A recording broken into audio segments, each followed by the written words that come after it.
तो मेरे भाई मैंने वन पीस मांगा चैप्टर 1161 के ऊपर बात ही नहीं किया था। मैं काफ़ी समय बाद वीडियो बना रहा हूँ और उसके बहुत सारे रीजंस है। पर हाँ मेरे भाई One Piece fandom is bursting, absolutely bursting. हमको यहाँ पर ओडा ब्रेक पे जाते हुए दिखाई दे रहा था। ओडा का हेल्थ कंसर्न था। मैं ट्विटर पे देख रहा था कि कई सारे लोग टेंट्रम्स फेंक रहे थे, कई सारे लोग बहुत सारी चीज़ें बोल रहे थे ओडा के बारे में जो मुझको आसान नहीं लगा। मैंने पहले भी बोला है, मैं फिर से बोल रहा हूँ कि अगर ओडा को मतलब 1 महीने ब्रेक पे जाना है, 2 महीने ब्रेक पे जाना है, अगर उसका सच में हेल्थ कंसर्न से भाई तू ले ले ब्रेक, मेरे को घंटा फर्क नहीं पड़ता है। मैंने देखा है इस पूरे इंडस्ट्री में, हाँ लोग बोलेंगे कि अरे भाई सुपरवाइजर है, ये है वो है, बहुत सारे लोग हैं असिस्ट करने के लिए, ऐसा वैसा वो सब सारी चीजें लोग बोलेंगे। But the end of the day मेरे हिसाब से अगर ओडा को सही नहीं लग रहा है तो he should take a break man. I do not have any problems with that. Any मेरे को लगता है कि no one should have a fucking problem with that man. हमने बहुत सारे सैड केसेस देखा है यार मांगाकास के, और वो मेरे को उतना पसंद नहीं आता है। केंटारो मियोरा का डेथ मतलब हुआ था, वो मेरे को मतलब बहुत ज़्यादा शॉकिंग लगा था। बाद में याशिरो तोगाशी हाकुशो के एंडिंग स्टेजेस में जिस तरीके से बातें कर रहा था वो भी बहुत ज़्यादा सैड था। पर जो कुछ भी है यार, people should understand you know authors और मांगाकास पर्सपेक्टिव एज वेल। अब वन पीस मांगा चैप्टर 1162 ब्रेक पे गया था, अभी हम लोग वापस आ गए हैं। ऑलरेडी हिंट्स ड्रॉप होना चालू हो गया है, कई सारे लोग हाइप अप कर रहे हैं इस पूरे चैप्टर को। गॉड वैली का चैप्टर है तो तुझको पता है कि मैं यहाँ पर रहूंगा बात करने के लिए,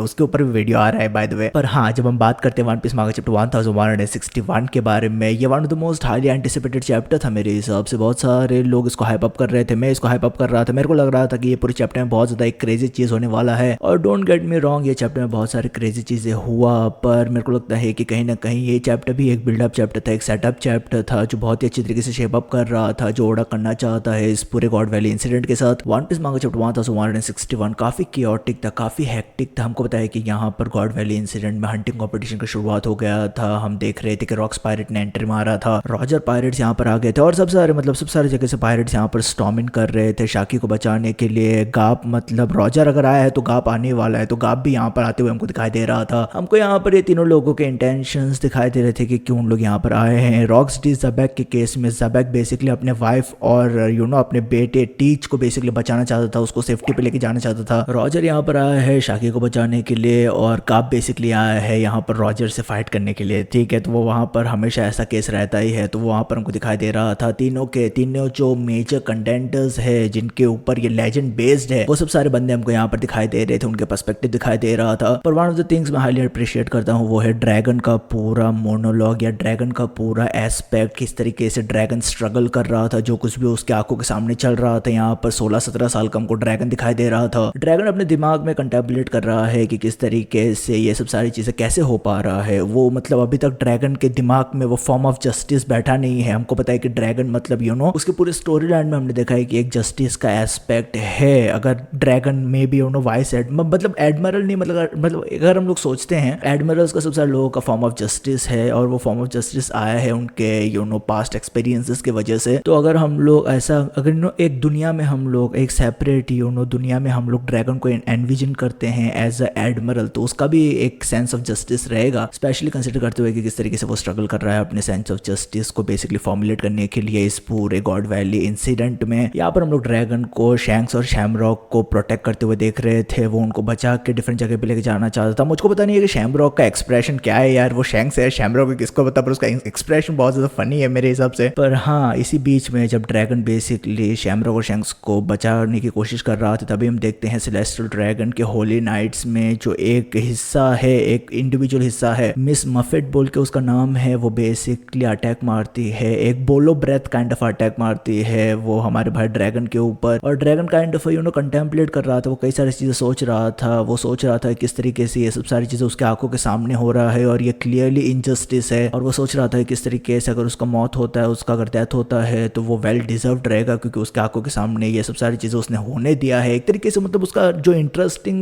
जो मतलब थॉट प्रोसेस था वो काफी इंटरेस्टिंग था, तो वो मेरे को फंडामेंटली बहुत ज्यादा अच्छा लगा है। मुझे लगता है कि हमारा भाई इचिरो ओडा बहुत ही अच्छी तरीके से फ्लैश आउट कर रहा है, ये काइंड ऑफ एक यू नो एक ग्राउंड या बेस क्रिएट कर रहा है ड्रैगन के फ्यूचर इन्वॉल्वमेंट को लेकर इस पूरे स्टोरीज के जब हम बात करते हैं तब। तो इवेंचुअली होता क्या है कि हमारा भाई व्हाइट बियर्ड और बिग मम हमको अटैक मारते हुए दिखाई देते हैं। मतलब ये बाय मिस्टेक होता है पर उन लोग अटैक करते हैं, या हमारा भाई व्हाइट बियर्ड पर्टिकुलरली अटैक करता है ये पूरे मिस मफेट के ऊपर। मिस मफेट के हाथ में शैमरॉक चली जाता है और बाद में हमको दिखाई देता है कि ड्रैगन बेसिकली शैंक्स को लेके भाग रहा था। और वो मतलब पूरा चीज़ ही इंसेन है जिस तरीके से ड्रैगन का इन्वॉल्वमेंट हुआ है। अब यहाँ पर जो और एक एस्पेक्ट ओडा ने बहुत ही हैविली फोकस किया है एक कैरेक्टर के ऊपर, वो है monkey D gap. Monkey D gap मतलब मेरे भाई जिस तरीके से ओडा ने इसको पोर्ट्रे किया है, he looks like an absolute monster. हमारे भाई ज़बैक ने, रॉक्सटी ज़बैक ने सही बोला था गाप के बारे में कि गाप बेसिकली पायरेट है डिस्गाइज्ड एज ए मरीन। और जिस तरीके से उसका एंट्री होता है, गाप का एंट्री होता है, वो मतलब हमको पता है कि किस तरीके से गैलेक्सी इंपैक्ट और कई सारे इंपैक्ट मारते रहता है। वो उसका लव ऑफ फिस्ट और जो जिस तरीके से वो फाइटर है यार, जिस तरीके का वो फाइटर है, बहुत ज़्यादा एक फ्रंटल असॉल्ट, बहुत ज़्यादा एक फिजिकल फाइटर है, बहुत ही हैवीली रिलाई करता है अपने फिस्ट के ऊपर। तो वही हम देखते हैं कि उसके एंट्री में हम देखते हैं, एंट्री नहीं एक तरीके से जिस तरीके से ओडा उसको पोर्ट्रे करता है यहाँ पर हम लोग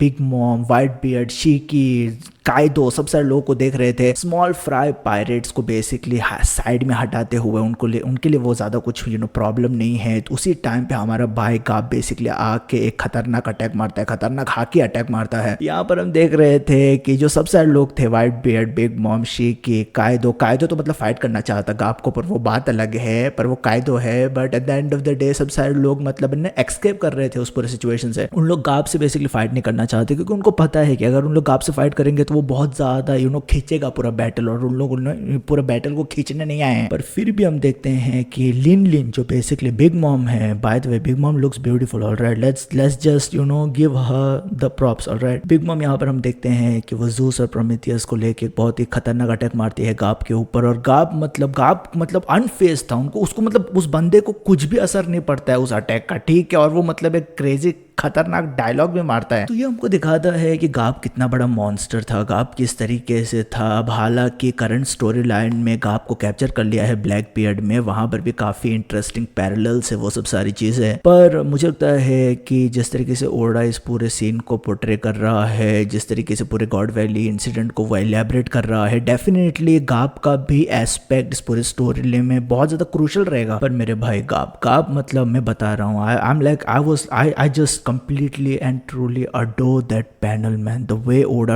drew him, he looks like a fucking beast, man. I don't know, I'm lost for words over here. ये चैप्टर के एंडिंग सेक्शन में वो एक टिपिकल मतलब fairy tale kind of ending हमको यहाँ पर दिखाई दे रहा था, जो हमेशा रोमांस में वो एक टिपिकल ट्रोप प्ले किया जाता है, उसी तरीके से यहाँ पर भी प्ले आउट हो रहा था। हम देख रहे थे यहाँ पर कि किस तरीके से सेंट सोमस, जो बेसिकली एक जालिम इंसान है, I am just joking man, obviously he is a trash fucking guy bro. तो सेंट सोमस शाकी को ह्यूमिलिएट कर रहा था, उसके ऊपर अटैक कर रहा था, उसको कई सारी चीजें बोल रहा था जो अनवारंटेड था। और हम देख रहे थे कि सेंट सोमस जान से मारना चाहता था शाकी को। तो जैसे ही सेंट सोमस मारने जाता है शाकी को, तो टिपिकल हीरो स्टाइल की तरह हमारा भाई सिल्वर नाइट्स रेली आता है और वो बचाता है शाकी को। और वहां पर हम देखते हैं कि वो एक टिपिकल रोमांस लव का एस्पेक्ट, जिस तरीके से हीरो आके बचाता है, at the end of the day heroine को वही सब सारी चीजें चल रहा था इस पूरे चैप्टर में भी, जो काफी कूल था मेरे हिसाब से काफी हद तक। पर हाँ, ये चैप्टर कुछ इस तरीके से ही खत्म होता है। शाकी, जिसको ट्रेजर ऑफ हाचिनोसु बोला जाता है, उसको प्रोटेक्ट कर लेते हैं उन लोग, ठीक है, सिल्वर नाइट्स रेली प्रोटेक्ट कर लेता है। अब मुझे पता नहीं है कि हमारा भाई ज़बैक मतलब क्या मिल पाता है अपने वाइफ के साथ, क्या वो टीच से मिल पाता है, क्या वहां पर हुआ है, वो मुझे पता नहीं है एग्जैक्टली कैसे प्ले आउट होने वाला है। पर हाँ मेरे भाई, जो कुछ भी हुआ है ये चैप्टर में काफी एक कूल चैप्टर था, बहुत ही एक अच्छा चैप्टर था। जो हाईलाइट था इस चैप्टर का अनडाउटेबली गाप था। गाप मतलब जिस तरीके से उसको पोर्ट्रे किया, आई रियली लव्ड इट। और हमको यहाँ पर ड्रैगन गाप को डैड बोलते हुए दिखाई दे रहा था। तो कई सारे लोग फैंडम में बोल रहे हैं कि जो वो पूरा थियरी था कि लूफी का बाप ड्रैगन नहीं है, वो सब सारी चीजें, वो मतलब मुझे थियरी पसंद ही नहीं था। I really want Luffy to be dragon son और समथिंग लाइक दैट, लेकिन I like that entire idea of it. I don't want like Luffy's dad to be someone else और समथिंग लाइक दैट। ये काफी अच्छी तरीके से बैठता है, जो कुछ भी मंकी फैमिली है मुझे काफी पसंद आता है वो। तो मुझे लगता है कि वो पूरा जो थियरी था कि लूफी का डैड ड्रैगन नहीं है, वो मुझे लगता है कि that is just thrown out of the window at this point of time. But whatever man, ये चैप्टर मेरे हिसाब से 7.5 आउट ऑफ 10 वाला चैप्टर था। अब क्योंकि मैं मतलब बहुत लंबे समय बाद इसके ऊपर बात कर रहा हूँ, इस वजह से इतना मैंने रेटिंग दिया है इसको, नहीं तो ये 8.5 जरूर होता। पर हाँ यार, जो कुछ भी है वो है। मैं मतलब वन पीस मांगा चैप्टर 1162 के हिंट वीडियो के साथ वापस आना चाहता हूँ, ठीक है। ये सब सारी चीजें था, तुम्हारा ओपिनियन क्या है डेफिनेटली बताना कमेंट सेक्शन में कमेंट करके। तो मैं याद रखी तरह वीआर पे ख्याल रखना, पीस मेरे भाई।